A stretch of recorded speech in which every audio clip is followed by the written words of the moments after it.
Good morning dear kids. I hope कि आप लोगों को फर्स्ट चैप्टर अच्छे से समझ में आ गया होगा। So I know that so many students have done with their work properly in their notebook. So now it's a turn of lesson number 2, movement of families. So this is the chapter basically belongs to families. Some families, they want to migrate from one place to another place with different kind of reasons. So the word migration, migration means कि किसी भी reason की वजह से अगर आपको अपना place छोड़कर कहीं और जाना पड़ता है, that is called migration. So this is the chapter. उसके अंदर बहुत सारे एग्जाम्पल्स ऐसे दिए हुए हैं. कई फैमिलीज़ के बारे में ऐसा बताया हुआ है कि जो डिफरेंट रीज़न की वजह से वो माइग्रेट होती है और उनको कौन कौन सी मुश्किलों का सामना करना पड़ता है, which kind of difficulties they have to face during this kind of migration. So we are starting with our chapter, so please take your book in your hand and keep your finger on the line. I am reading one by one line and you should understand, okay? So this is the chapter. So we are starting the chapter Movement of Families, EVS, chapter number 2. Several families move from one place to another. ऐसी कई सारी families होती है जो एक place से दूसरे place तक move करती है. Bittu's family is one such family. Bittu की फैमिली भी उसी फैमिली में से एक फैमिली है. Bittu's family lived in a village, जो गांव में रहती थी. इट डिड एग्रीकल्चर, वो खेती बाड़ी करते थे. Bittu's family faced starvation due to famine for 3 years continuously. Bittu की फैमिली को स्टारवेशन का मतलब होता है जो भूख की वजह से जो प्रॉब्लम आती है, पानी और खाने की अवेलेबिलिटी नहीं होती है, उस कंडीशन को स्टारवेशन बोलते हैं. स्टारवेशन का मतलब है भूखमरी. और फमाइन का मतलब है क्योंकि अकाल सूखा हो गया था, तो सूखे की वजह से बारिश नहीं आ रही थी 3 साल से, सूखे की वजह से उसकी फैमिली को स्टारवेशन की प्रॉब्लम से जूझना पड़ रहा था, या उनकी फैमिली को प्रॉब्लम आ रही थी, उनको खाना पीना अवेलेबल नहीं हो रहा था. Thus Bittu went to his nephew's village along with his family and his cattle too. और इसीलिए बिट्टू की फैमिली जो है वो उसकी नेफ्यू मतलब जो उनके कजिन्स होते हैं उनके गांव में वो चले जाते हैं अपनी फैमिली के साथ में, as well as cattle. Cattle का मतलब है जो भी उनके पास डोमेस्टिक एनिमल होते हैं, वेदर इट इज़ काऊ और बुलॉक और शिप और गॉट, वेदर एनीवन, तो उनके साथ वो जो है उस फैमिली को माइग्रेट कर लेते हैं. There he got a house on rent, जहाँ पर उनको एक किराए का मकान लेना पड़ता है. And then started searching for some work, और उनको काम की तलाश में निकलना पड़ता है. So this is the first thing, this is the first difficulty the migrating family are going to be faced. That is the first difficulty जो उन लोगों को, जो भी फैमिली माइग्रेट करती है, एक जगह से दूसरी जगह ट्रांसफ़र होती है, उनको सबसे पहले तो हाउस का प्रॉब्लम होता है. क्योंकि आप लोगों को भी पता है बेटा कि अगर हम लोग किसी बड़े सिटी में जाते हैं with any kind of reason, maybe higher education या आपके पापा का बिजनेस सेटल हो गया है, उस कंडीशन में अगर अपन कोई भी अगर बड़ी सिटी में जाते हैं तो सबसे बड़ा प्रॉब्लम ये आता है कि हमको वहाँ पे घर नहीं मिल पाता. अगर घर मिलता है रेंट पे तो बहुत ही छोटा होता है, जिसकी वजह से हमारी पूरी फैमिली उसमें बहुत मुश्किल से एडजस्ट हो पाती है. वन मोर थिंग कि अगर हम लोग हायर एजुकेशन के रिगार्डिंग अगर हम लोग माइग्रेट कर रहे हैं तो वहाँ पे हमारे फादर मदर को नया जॉब ढूंढना पड़ता है. So that is also a difficulty.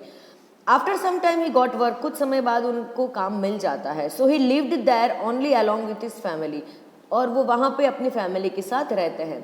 It was not easy to live there, उनके लिए इतना ईजी नहीं था. He started missing his village, वो अपने गाँव को मिस करते हैं. After few months, he came to know that this time his village has received good rain. और कुछ समय बाद उन्हें पता चलता है कि उनके गांव में बहुत ही अच्छी बारिश हुई है. So what then? He came back to his village with his family and cattle. और जैसा ही उनको ये चीज़ पता चलता है वो तुरंत अपनी फैमिली के साथ उस गाँव में वापस चले जाते हैं. So this is the thing कि जब हम लोग एक जगह से दूसरी जगह माइग्रेट करते हैं, that time we should face different kind of difficulties. Now such a kind of second incident is there.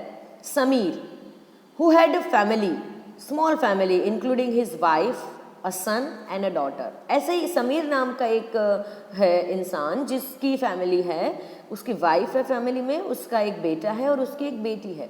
Worked in the village on daily wages. Daily wages का मतलब है वो जो डेली मजदूरी करते हैं और पैसा कमाते हैं, तो वो डेली मजदूरी करता था अपने गांव के अंदर। His son was studying in class 12th, उसका बेटा 12th क्लास में पढ़ता था, and daughter in class 9th, और उसकी बेटी जो है वो 9th स्टैंडर्ड में पढ़ती थी।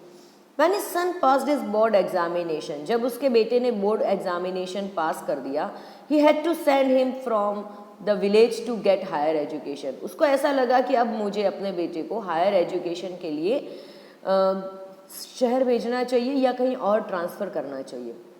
He thought he means his son would have to stay there alone for studies and it would be more costly। उसको ये लगा कि अगर मैं अपने बेटे को अकेले को हायर स्टडी करने के लिए अगर दूसरी जगह भेजता हूँ और अगर वो अकेला वहाँ रहता है तो मुझे खर्चा बहुत भारी पड़ जाता है। बेटा देखो, जो भी एक मिडिल क्लास फैमिली से बिलोंग करता है, जो बहुत ज़्यादा पैसे वाला नहीं है, जो रोज़ की मजदूरी करता है, रोज़ कमाता है, उनके लिए अपने बच्चों का हायर एजुकेशन कंप्लीट करना बहुत बड़ी चुनौती होती है, बहुत बड़ी बात होती है। और उनको सब कुछ सोचना पड़ता है कि उनका बच्चा बाहर जा रहा है, वहाँ पे उनको पर्सनल खर्चे होंगे, रहने का खर्चा होगा, खाने पीने का खर्चा होगा, everything they should think and then they can take any decision. So after 3 years he will have to send his daughter to out of village for higher education। और उसने ये सोचा कि अगर उसके बेटे को मैं अभी भेजूंगा, मेरे बेटे को मैं अभी भेजूंगा, तो उसकी बेटी जो 9th क्लास में है उसको भी 3 साल बाद मुझे हायर एजुकेशन के लिए बाहर भेजना पड़ेगा, क्योंकि ज़्यादातर गाँवों के अंदर 12th के बाद हायर एजुकेशन अवेलेबल नहीं होता है। Hence he decided that because in the village he is working as a laborer on daily basis and in the city too he will do the same, so he will get shifted there with his family। उसने ये सोचा कि मैं गांव पे भी तो daily मजदूरी पे काम कर रहा हूँ, तो यही काम मैं सिटी में जाके भी कर सकता हूँ। तो ये सोच के वो अपनी वाइफ, अपना बेटा और अपनी बेटी सबको लेके वो सिटी में ट्रांसफर हो जाता है। Now see what is going to be happen. So When he went there, he faced difficulty in getting house on rent। सबसे पहले तो उसको किराए पे मकान नहीं मिल रहा था। The first difficulty he going to be faced। Due to high rent, he had to take a room on rent in the city। बहुत ज़्यादा रेंट होने की वजह से उसको पूरा मकान नहीं मिला, उसको एक रूम मिला जो उसने रेंट पे लिया। His family had to live, sleep and cook in the same room। एक रूम जिसके अंदर उनको खाना भी पकाना है, सोना भी है और बैठना भी है। His neighborhood was also new for him। उसके पड़ोसी भी उसके लिए नए थे।